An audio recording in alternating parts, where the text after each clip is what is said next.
Assalamualaikum warahmatullahi wabarakatuh. Pada kesempatan hari ini, saya akan menjelaskan bagaimana cara melakukan perencanaan kinerja di PMM tahun 2025. Pada tahun 2024, kita melakukan perencanaan hasil kinerja di PMM itu dalam satu tahun itu 2 kali. Namun untuk tahun ini di 2025 kita diminta untuk melakukan perencanaan satu tahun satu kali dengan periode Januari Desember. Oke, langkah yang pertama yang harus kita lakukan, kita klik Google, kemudian kita buka, maka tampilannya akan seperti ini. Silakan Bapak Ibu tambahkan ke Google pencarian, boleh menggunakan klik ruang GTK atau PMM. Nah, kalau saya itu masih nyaman menggunakan PMM, kita ketik PMM dan pencarian. Nah, nanti akan muncul yang seperti ini tampilannya. Silakan Bapak Ibu langsung klik pengelolaan kinerja. Pastikan email yang digunakan adalah email guru belajar. Nah, selanjutnya Bapak Ibu di sini kita perhatikan, di sini masih tertulis periode Juli sampai Desember 2024. Jika Bapak Ibu masih seperti ini, silakan Bapak Ibu pilih di bagian sini nama kita, kemudian ada panah ke bawah, diklik, tekan ganti periode. Periodenya kita pilih di Januari Desember 2025. Jika sudah, silakan diklik pilih. Nah, kemudian kita akan lanjut untuk melakukan perencanaan. Silakan Bapak Ibu klik guru dan klik pilih sebagai pegawai. Nah, jika sudah, kita akan mulai melakukan perencanaan kinerja. Yang pertama kita klik tombol warna biru mulai. Nah, silakan Bapak Ibu periksa apakah data diri Bapak Ibu sudah sesuai. Jika sudah sesuai, Bapak Ibu boleh klik data sudah sesuai. Namun jika belum, silakan Bapak Ibu bisa mengeditnya di klik bagian ini. Nah, contohnya seperti ini. Silakan untuk nama, NIP sama status kepegawaian itu sudah permanen, jadi kita tidak bisa mengganti. Silakan Bapak Ibu boleh menyesuaikan pangkat, golongan ruang atau jenjang jabatannya. Silakan dipilih mana yang sesuai. Kemudian di sini ada pilihannya. Untuk ahli pertama itu untuk golongan 3A 3B, ahli muda itu 3C 3D, dan ahli madya itu 4A 4B, untuk ahli utama adalah 4C 4D. Karena Ibu ini adalah pembina tingkat 1 4B, maka pilih ahli madya. Oke, jika sudah sesuai, kita klik simpan. Kemudian konfirmasi dengan mengklik data sudah sesuai. Nah, silakan dicek kembali jika sudah benar. Klik data sudah benar. Jika belum, maka boleh diklik cek ulang.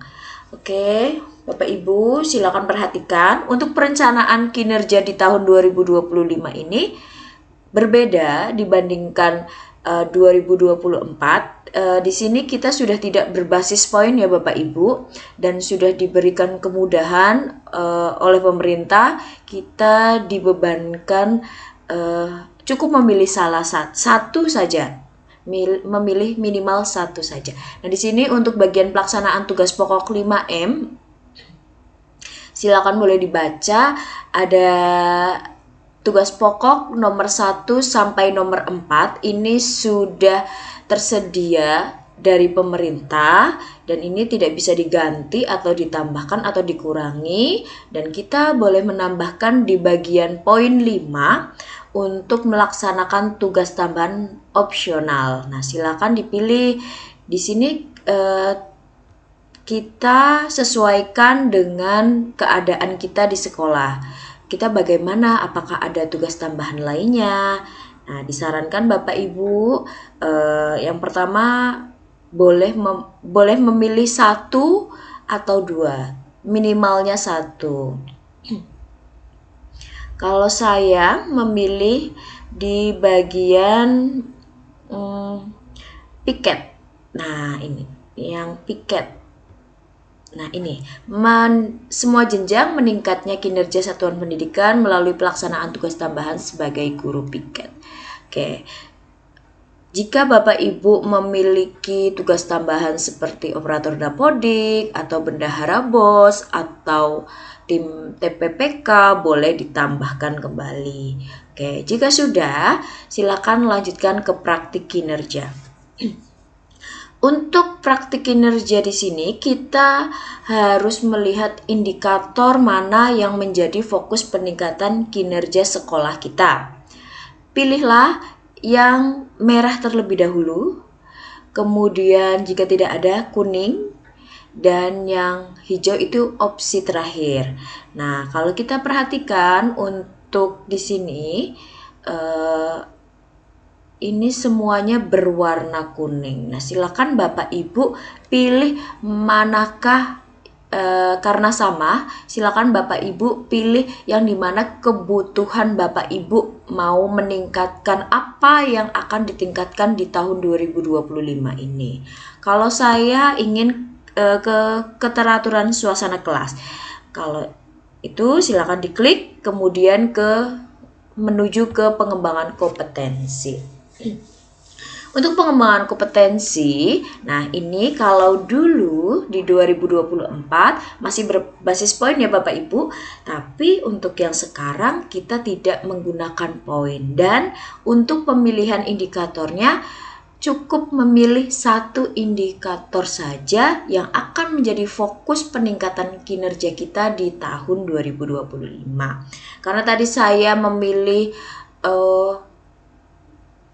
keteraturan kelas, jadi saya untuk indikator kompetensi ini saya menginginkan untuk berpusat kepada peserta didik, pembelajaran yang efektif.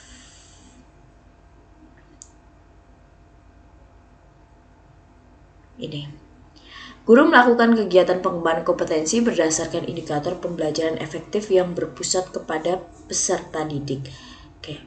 Jadi nanti untuk pengumpulan laporannya itu bisa berupa kita tidak berburu kembali ya Bapak Ibu, mohon maaf, kita tidak berburu sertifikat banyak-banyak, jadi kita fokus ke bagian indikator efektif yang berpusat pada peserta didik.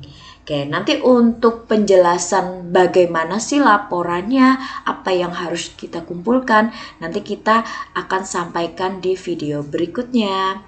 Oke, jika sudah, silakan klik ke perilaku kerja. Untuk perilaku kerja Bapak Ibu masih sama dengan tahun sebelumnya, yaitu indikatornya itu dan perilakunya itu berdasarkan berakhlak. Ada 7 aspek yang harus kita pilih. Yang pertama untuk aspek berorientasi pelayanan. Silakan Bapak Ibu sesuaikan mana yang akan difokuskan di tahun ini. Nah, kalau saya memilih bersifat ramah kepada peserta didik dan orang tua tanpa membeda-bedakan. Kemudian untuk perilakunya, saya memilih mengucap salam dan sapa dengan sikap ramah.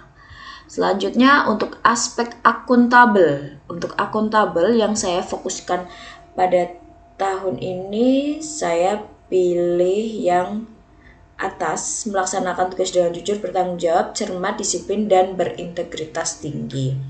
Kemudian untuk perilakunya, saya memilih melaksanakan pekerjaan sesuai dengan ketentuan. Aspek yang ketiga adalah kompeten. Saya untuk tahun ini memfokuskan pada membantu peserta didik dan rekan sejawat dan orang lain untuk saling belajar. Indikator perilakunya yang saya pilih. Untuk perwujudan perilakunya, saya memilih memberikan kesempatan orang lain untuk menyampaikan pendapat. Selanjutnya harmonis. Untuk harmonis, saya memilih indikator perilakunya yaitu menghargai setiap warga satuan pendidikan apapun latar belakangnya. Selanjutnya, untuk perwujudan perilakunya, saya memilih berlaku adil kepada setiap orang tanpa memandang kedudukan, jabatan, latar belakang, suku, agama, ras, dan gender. Aspek yang kelima adalah loyal. Untuk fokus di tahun ini, saya memilih yang menjaga nama baik satuan pendidikan sama guru peserta didik dimanapun berada. Untuk perwujudan perilakunya, saya memilih melaksanakan arahan kepala sekolah, kepala satuan pendidikan yang sesuai dengan norma dan ketentuan yang berlaku. Selanjutnya, aspek yang keenam, adaptif.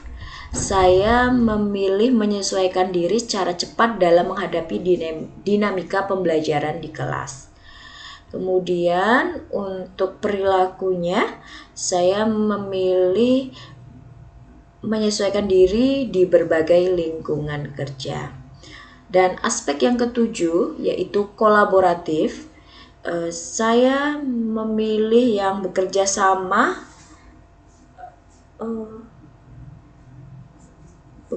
secara terbuka. Selanjutnya untuk ini saya memilih bersinergi dengan peserta didik, rekan sejawat, masyarakat atau dunia kerja dalam menyelesaikan tugas. Jika sudah Bapak Ibu sudah sampai sini, kita akan melanjutkan ke rangkuman. Nah, untuk bagian rangkuman ini Bapak Ibu silakan periksa kembali perencanaan kinerja yang akan kita laksanakan dalam 1 tahun ini. Kita cek apakah sudah tepat, sudah benar. Oke, jika Bapak Ibu sudah merasa yakin, silakan Bapak Ibu klik lanjut ajukan. Oke, periksa sekali lagi. Jika sudah yakin lagi, klik ajukan. Jika belum, Bapak Ibu boleh klik simpan draft. Oke, kita ajukan. Klik ajukan. Oke, jika Bapak Ibu sudah keluar bagian seperti ini, berarti perencanaan kinerja sudah diajukan kepada kepala sekolah, tinggal Bapak Ibu menunggu persetujuan dari kepala sekolah. Itu saja yang bisa saya sampaikan. Terima kasih. Wassalamualaikum warahmatullahi wabarakatuh.